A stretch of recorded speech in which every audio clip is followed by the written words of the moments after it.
Hey there, welcome back. This week we're talking about how to use disorientation as a way to transform and thrive in 2023. So what does that mean? What does disorientation mean? I've attended many workshops and retreats over the years. And what I've noticed is that the really good retreats or workshops, the ones that really retain and sustain transformational, happenings inside of me are the ones that create disorienting events, stressful events within the workshop so that I can use those disorienting events to apply the content. It gives it a context and that really lands it in my body, in my brain, and that's what creates sustainability in terms of growth and spiritual growth, mental growth, physical growth. So on a recent retreat, I was actually in a beautiful, idyllic paradise. And what I noticed, it was wonderful.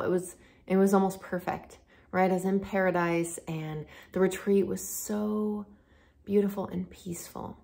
And there was no disorienting event. I was just floating along. And a couple days into the retreat, I had an allergic reaction. I ate something that I was allergic to.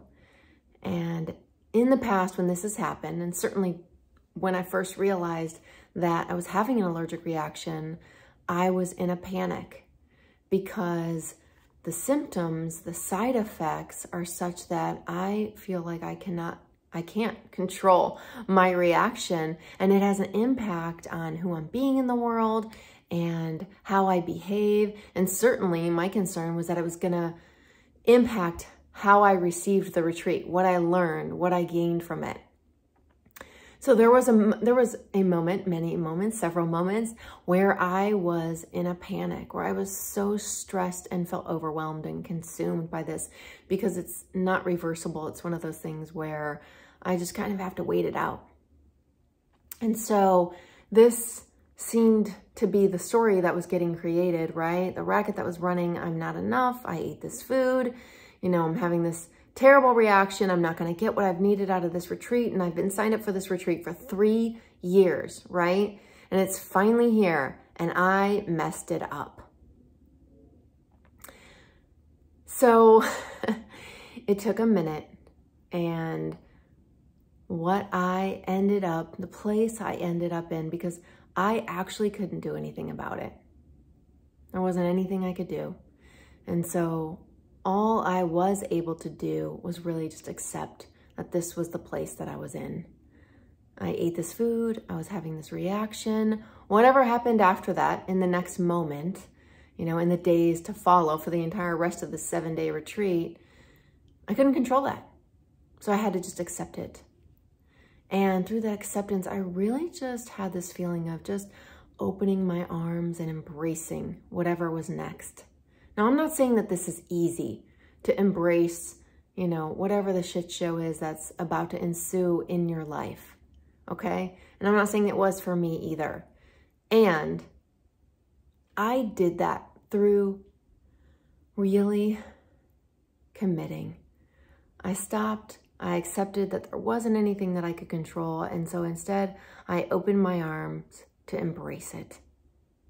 And what really happened once I accepted and embraced was that I got clear that this was my disorienting event. I created my own disorienting event for this retreat. Now, I'm not saying I did it intentionally or even that I did it subconsciously. Maybe I did. Right? That's not what's important. What's important is that I claimed that it was happening for me and not to me. And that makes a huge difference, right? And so then I committed to using this disorienting event to create something for me in this retreat. So, and that was really just practice for, what I like to think is like, we go away to these retreats or these workshops or these even Zoom meetings, right? Where we learn things and then it's wonderful in that moment.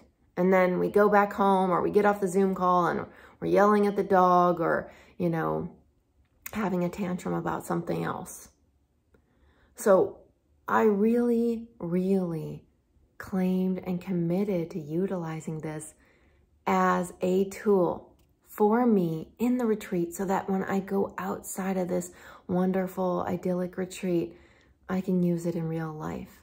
And the impact when I came home was that what I learned, what I gained from that retreat was much more sustainable. It was so much more long-lasting.